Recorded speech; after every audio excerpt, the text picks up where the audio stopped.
Good morning! Tara mag-layout and design na tayo ng ating prayers for the GC guys. Using cellphone tayo, docs apps and slides apps ang ating ginagamit na pang design. Gumawa na ako ng panibagong document natin. So, ang nakalagay na file name nito is 2024 December prayers for the GC. So, open ko lang to kasi ginawa ko na to guys. Pindutin lang yung lapis dyan. 01 December 2024. Minsan nagkakamali tayo pagka unang araw. Nababanggit natin yung buwan na pinagdaanan natin. So, huwag kayong magkamali. December na ilalagay natin. Ang ating font, syempre simula tayo sa Amatic Easy. Yun kasi ang pinakaumpisa ng font na pagpipilian. And then dito sa cellphone ko hindi ko lang alam sa cellphone nyo. So, actually alphabetical naman yan eh. Kaya dyan talaga mag-uumpisa. Amatic Easy, size 18, naka-bold, naka-italic, ang text color ay black, highlight color is fuchsia pink. Pagka-umpisa, ganyan talaga guys. Pero pabalik-balik lang naman yan kasi yan lang, yung 10 lang yata yung pagpipilian natin, dyan kulay. Tingnan ko nga kung ilan yung pagpipili ang kulay. 1, 2, 3, 4, 5, 6, 7, 8, 9, 10, 11 pala. 11 lang yung pagpipili ang kulay kaya pabalik-balik lang yan guys.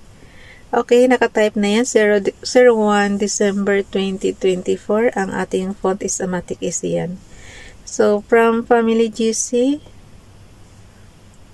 yung mga gustong sumali sa Family GC guys, pakikontak yung aming founder, Harry B. De La Cruz, or yung mga admins ko, founder Muti, admins Roger Pakatang, Aileen Samorin, Aiki Akma, Sarah Gulinga, Nanay Elsa Samarika, at inyong lingkod, Ralph Lion Pagobo Vlogs. Pakisubscribe na rin sa kanila mga YouTube channel, and then yung gusto magpa-member sa Family GC, i-add nyo lang, and then i-confirm na yan ng mga admins. Kung sino man unang makakakita dyan. So, dito muna tayo kay Princess Diane channel. Yung prayers niya, kinuha lang yan sa Google guys. And then, konting edit lang. Meron ka ng prayers. Kung kayo naman, gumawa lang din kayo ng sarili nyong prayer request kay Father God. Kayo mismo makipag-usap sa kanya ng personal. Kasi ito guide lang naman to guys eh. And then, iba pa rin yung kayo mismo ang humiling sa kanya. Kasi hindi naman natin alam kung ano yung gusto nyong hingin sa kanya. Pero dapat positive kayo parati na i-claim nyo na ibibigay sa inyo ni Father God. Kasi yung kasi yung iba kasi negative eh. So, dapat i-claim nyo na makipag-usap kayo ng positive kay Father God na alam nyong ibibigay talaga sa inyo. Mayroon namang iba na sobra kong humiling. Yung imposible talaga hinihiling nila. So, wag naman ganun.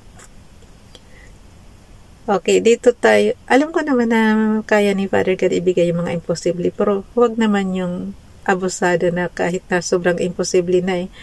Kasi guys, minsan gagawa na kayo ng masama niyan. Pagka alam nyo namang hindi nyo kaya tapos hinihiling nyo yung imposible. Mayroon kasing iba sobrang greedy ba? Marami na silang na kamtan na blessings mula kay Father God. Tapos humihiling pa rin ng kung ano-ano. Ang tawag dyan, greedy na. Hindi makontento. Pag binigyan ng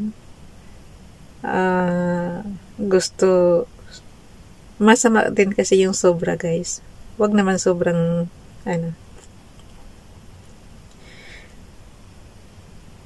di ba na natin, nasa sobrang pag sobra is masama na. So, huwag kayong humiling ng sobra-sobra. Okay, dito tayo sa kay Princess Diane channel. Pakisubscribe guys, basahin ko lang. Yet with you as my guide, I can navigate the complexities of life with confidence, illuminate my path. Heavenly Father, and grant me discernment to recognize the doors you open and the ones you close. Amen. Dito naman tayo kay Ralph Lion Pagobo Vlogs. Bible verses ito guys, kaya mababasa niyo to sa Bible. Proverbs chapter 3, verse 5 to 6. Trust in the Lord with all your heart and lean not on your own understanding. In all your ways, submit to Him and He will make your paths straight. So, yun. Dalhin natin sa ating, slides apps. Yung slides apps naman, kinopya ko lang yung last year na na prayers. Kaya mayroon tayong repost prayers dito na 2023. Year 2023 pa. So, basahin ko lang yung year 2023 na prayers natin.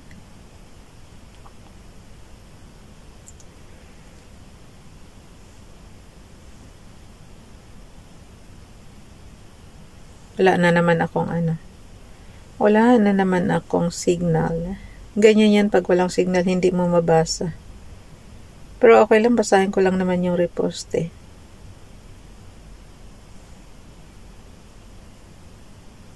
Ayun. Napansin niyo marami ng slides. Yan. Kasi yung last year yan. So, basahin lang natin yung ating edit slide tayo. And then, zoom lang natin. Ang pag-zoom, guys, patakin nyo lang. Gawin nyo isang finger sa taas, isang finger sa baba. And then, gawin nyo konting batak lang pataas. Ganyan. So, mababasa nyo yan. Kahit maliliit ang pagkasulat, mababasa nyo yan. Kay Esperanza Tintero Gutierrez tayo. Paki-follow sa kanyang Facebook account. Dear God, thank you so much for the gift of life and for allowing me to witness another blessed day. I pray that today is the day of miracles. May you send your holy angels to protect my family, not only for today, but for every day, and keep my friends and loved ones safe in your care. As I begin this day, Lord, I choose to surrender all my plans to you, and let your will be done in me. Bless this day ahead and keep us safe. In Jesus' name I pray. Amen. Thank you, Mother SP. Karap Lion Pag-vlogs naman. Bilisan na natin, guys. Exodus chapter 1 verse 6 to 10. And Joseph died, and all his brethren, and all that generation. And the children of Israel were fruitful, and increased abundantly, and multiplied, and waxed exceeding mighty, and the land was filled with them. Now there arose up a new king over Egypt, which knew not Joseph. And he said unto his people, Behold, these people of the children of Israel are more and mightier than we. Come on, let us deal wisely with them, lest they multiply, and it come to pass, that when there falleth out any war, they join also unto our enemies, and fight against us, and so get them up out of the land. Bible King James Bible. So, yan nag-umpisa ang kalbaryo ng Israel nung iba na ang namuno. Kasi nga hindi nila kilala si Joseph. Siyempre, namatay na yung tao. Kaya wala nang, kumbaga sa guys, for example, yung parents mo ay napaka-popular. So, syempre, carried ka doon sa popularity ng parents mo. Once na mamatay yung parents mo, hindi ka sure na yung popularity ng parents mo is popularity mo rin. So, ganun ang nangyari kila Joseph. Yung mga ng Israel nga. Diyan nagmula nung pinaalis sila sa Egypt. Kasi nga, parang pansin nila dumadami na nga. So, yun. Kaya sila napunta kasi dyan nung magkaroon ng famine sa Canaan. Yung bayan ng... So, ibig sabihin, talagang yung promise ni Father God na Canaan, sa kanila talaga yan. So, nagkaroon lang ng tagutom, kaya sila lumipat noon sa Egypt. Parang ganun ang nangyari. Pero dapat lang na maibalik sila, diba? Ang akala ko kasi talagang inagaw nila yung lupang pangako. Hindi naman pala talaga. Start pa lang kay Israel is lupa na nila yan. Pero siguro kung hindi nagkaroon ng tagutom, hindi sila aalis doon. Pero tama lang na binalik sila ni Father God doon sa lupang pangako na yun.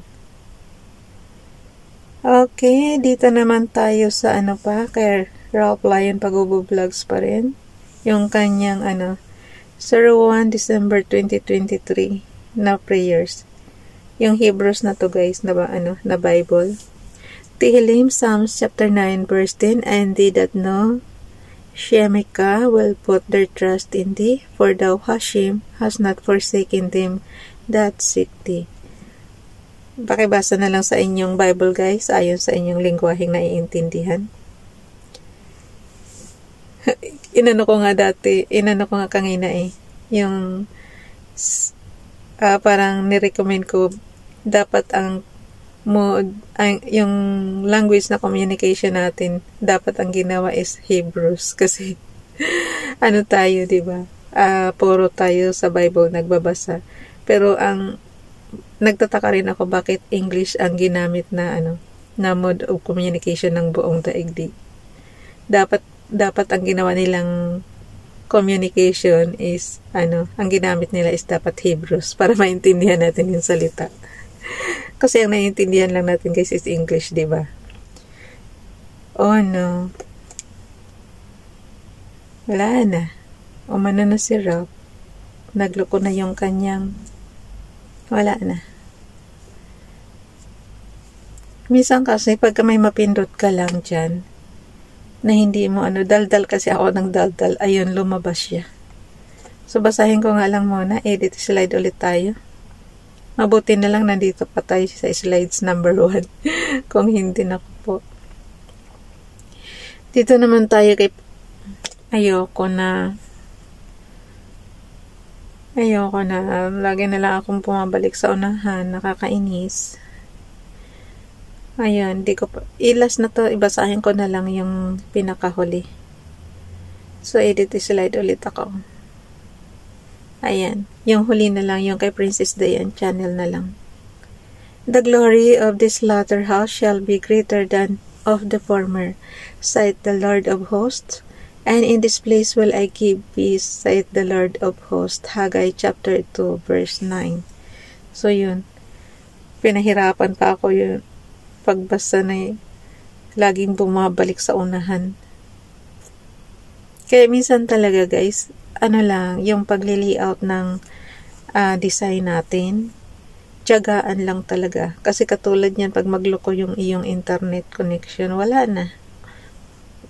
Kaya kailangan talaga habaan mo yung pasensya mo. Kasi ganun ang nangyayari. So dito na tayo sa ating nagpanibago na ako ng sheet dito. Kung napansin nyo, puro November pa yan. Hindi ko pa kasi nabago. Ang dito guys, kapareho ng Microsoft Office Excel natin sa computer. Kaya i-apply nyo lang yung natutunan nyo doon. Kaya nga lang yung niya is very limited. So ganun. Nandito na tayo. Bukas ko pa ayusin yung iba. Kasi 01 hanggang 02 December pa lang nabago kong date. Wala pa akong time. So, bye everyone. God bless.